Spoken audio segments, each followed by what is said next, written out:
Bonjour à toutes et à tous et bienvenue dans l'émission À vos droits. Aujourd'hui, nous allons aborder le sujet de la recherche impliquant la personne humaine qui peut se définir comme la recherche pratiquée sur l'être humain afin de développer les connaissances biologiques et médicales. Pour en parler plus en détail, je vais me tourner vers mes deux invités du jour, Laura et Jamie. Bonjour à toutes les deux. Bonjour. Pour introduire le sujet, est-ce que l'une de vous pourrait nous parler en quelques mots de la nouvelle législation qui est entrée en vigueur en 2016 ? Oui, alors effectivement, une nouvelle législation est entrée en vigueur le 16 novembre 2016. Il s'agit de la loi Jardé du 5 mars 2012. Elle introduit donc la recherche impliquant la personne humaine qui remplace les anciennes recherches biomédicales. Donc ça englobe maintenant un peu plus de types de recherche que ce que pouvait englober la recherche biomédicale. Elle classe les recherches en fonction de leur risque potentiel et plus le risque est élevé, plus le contrôle sera strict. Donc, par exemple, on peut voir cela au travers du consentement. Donc, il y a trois types de recherches. Tout d'abord, les recherches de type 1, qui sont les recherches avec les risques plus élevés. Dans ce cas, le consentement sera demandé par écrit. Ensuite, il y a les recherches de type 2, donc les recherches dites à risque minime. Dans ce cas, l'écrit n'est pas obligatoire. Et enfin, les recherches de type 3, qui sont les recherches non interventionnelles. Et là, simplement, il suffit d'une non-opposition du sujet. Et bien entendu, le sujet peut décider de se retirer du protocole à tout moment.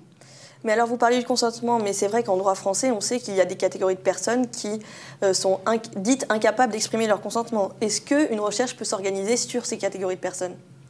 Alors oui, tout à fait. Donc, si la recherche veut introduire des sujets, on va parler de sujets vulnérables, elle doit y apporter certaines justifications. C'est possible, mais ça doit être justifié, notamment justifiant que la recherche ne pourra pas être aussi bien menée si elle avait été menée sur des personnes donc capables, et également justifier que la recherche vise à obtenir des connaissances relatives à la situation de la personne visée. Alors si on prend par exemple l'exemple du mineur, on va avoir besoin du consentement de ses deux parents. Pour autant, le consentement du mineur n'est pas exclu, même s'il est incapable, puisqu'il peut toujours s'opposer à la recherche. D'accord, donc on comprend bien que le consentement est en réalité la condition première de la recherche. Il y en a bien d'autres, mais comment s'organise le contrôle des modalités encadrant la recherche ?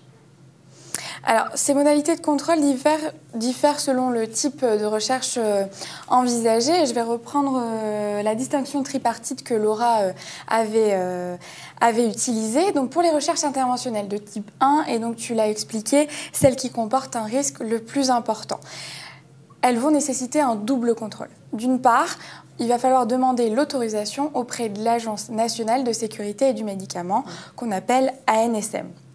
Et d'autre part, on va solliciter l'avis d'un CPP, donc Comité de protection des personnes. L'ANSM se charge d'un contrôle qui est plutôt scientifique, tandis que le CPP se charge plutôt d'un contrôle éthique du projet. Dans tous les cas, l'objectif principal, c'est vraiment la protection du participant. D'accord, donc nous voilà bien renseignés pour les recherches interventionnelles donc de type 1, mais le contrôle est-il différent selon les types de recherches ? Bien sûr, donc pour les autres recherches, donc les recherches interventionnelles, mais ne comportant que des risques et contraintes minimes, et puis pour les recherches non interventionnelles, c'est seulement un avis du CPP qui sera requis. Alors, on va tout de même transmettre la copie de l'avis du CPP ainsi que le résumé de la recherche envisagée à l'ANSM, mais cette fois pour une simple information de l'ANSM et non plus une autorisation. D'accord. Et est-ce que vous pourriez nous parler plus en détail du promoteur ?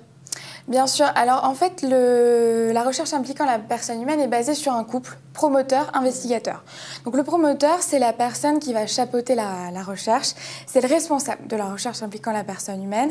Il va en assurer la gestion et vérifier aussi le financement. L'investigateur, c'est l'homme de terrain, en fait. C'est le médecin qualifié pour pratiquer cette recherche. Et donc, on va rechercher auprès de cet investigateur qu'il ait une spécialisation qui soit bien sûr raccord avec la recherche envisagée. D'accord. Et existe-t-il des sanctions si toutes les règles que vous venez d'énoncer ne sont pas respectées ? Tout à fait.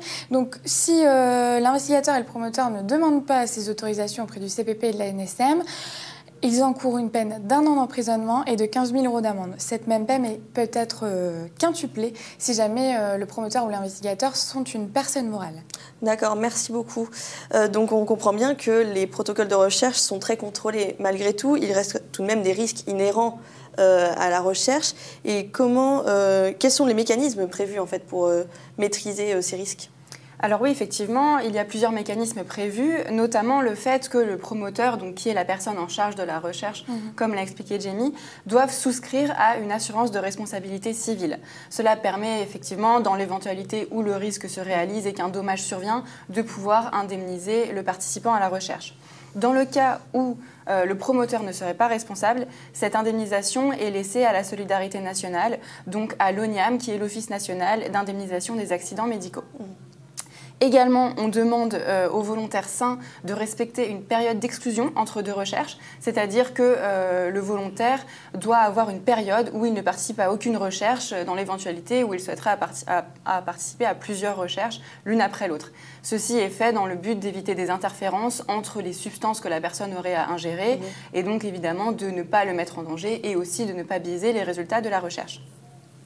Il faut également que le participant à la recherche fasse un examen médical pour s'assurer qu'il est apte à participer à cette recherche et que cela il ne sera pas soumis à des risques supplémentaires de par son état de santé antérieur. Donc on se rend compte que le sujet est particulièrement bien protégé. Alors oui, j'entends bien, mais il y a tout de même la réalisation d'un risque qui est possible. Oui. Certes. Et dans ce cas, il y a un mécanisme qui est mis en place qui s'appelle la pharmacovigilance. Donc ce mécanisme permet en cas d'effet indésirable ou d'événement indésirable de pouvoir agir le plus vite possible. Donc il y a une distinction qui est faite entre les événements indésirables et les effets indésirables. Donc les événements indésirables sont ceux qui surviennent aux sujets participant à la recherche mais qui n'ont pas de lien en tant que tel avec la recherche. Et les effets indésirables sont ceux qui vraiment découlent du protocole de recherche. Donc par exemple, si la personne qui y participe tombe dans les escaliers pendant le temps où il participe à la recherche, ça c'est simplement un événement indésirable car ça n'a aucun lien avec la recherche. Mais si on s'aperçoit que la recherche a des effets indésirables justement qui sont d'agir sur l'équilibre des sujets, dans ce cas-là, on parlera d'effets indésirables car là, la chute dans les escaliers aura un lien direct avec la recherche. Également, à partir du moment donc, où cet effet indésirable ou cet événement indésirable met en danger la vie de la personne, il faut prendre des mesures d'urgence et la recherche doit être suspendue. Et les mesures d'urgence peuvent conduire par exemple à l'arrêt total de la recherche si le risque est beaucoup trop grand pour les participants. Tout effet indésirable et tout événement indésirable doivent être transmis à l'ANSM, donc l'Agence nationale de sécurité et du médicament. Ces mesures ont été mises en place à la suite de l'affaire de Rennes, dont vous avez sûrement entendu parler, qui est donc l'affaire Biotrial, où un volontaire sain qui se prêtait à une recherche a été hospitalisé à la suite d'effets indésirables. Et malgré cette hospitalisation, le laboratoire qui était en charge de la recherche n'a pas pris de mesures, n'a pas arrêté la recherche sur cette personne, ni n'a arrêté la recherche sur les autres participants. Et du fait de ce retard dans la prise en charge de ce volontaire se prêtant à la recherche, celui-ci est décédé. Donc le législateur a décidé maintenant que les volontaires sains seraient beaucoup mieux protégés et que tout effet indésirable doit être déclaré sans délai. D'accord, très bien, merci beaucoup. Mais après donc, tout ce résumé des règles concernant la recherche impliquant la personne humaine, est-ce que vous parleriez de la recherche comme étant la médecine désespérée ? Alors au contraire, nous on préfère parler de médecine de l'espoir en fait, parce que elle a permis de sauver plusieurs volontaires, notamment malades. Et de toute façon, le but premier d'une recherche impliquant la personne humaine est de publier des résultats pour permettre la production des remèdes qui auront été trouvés. Donc, par exemple, prenons l'exemple du plasma cryodesséché qui a été découvert grâce à la recherche. Qu'est-ce qu'il a changé? En fait, c'est le cas d'un traumatisé crânien qui nécessite une transfusion de sang abondante et rapide pour lui sauver la vie, tout simplement. On utilisait du plasma, ce qu'on appelle plasma frais décongelé. Le problème, c'est que le temps de décongélation est de 4 heures. Donc, on voit bien le problème, on a un temps qui peut être mortel pour la personne.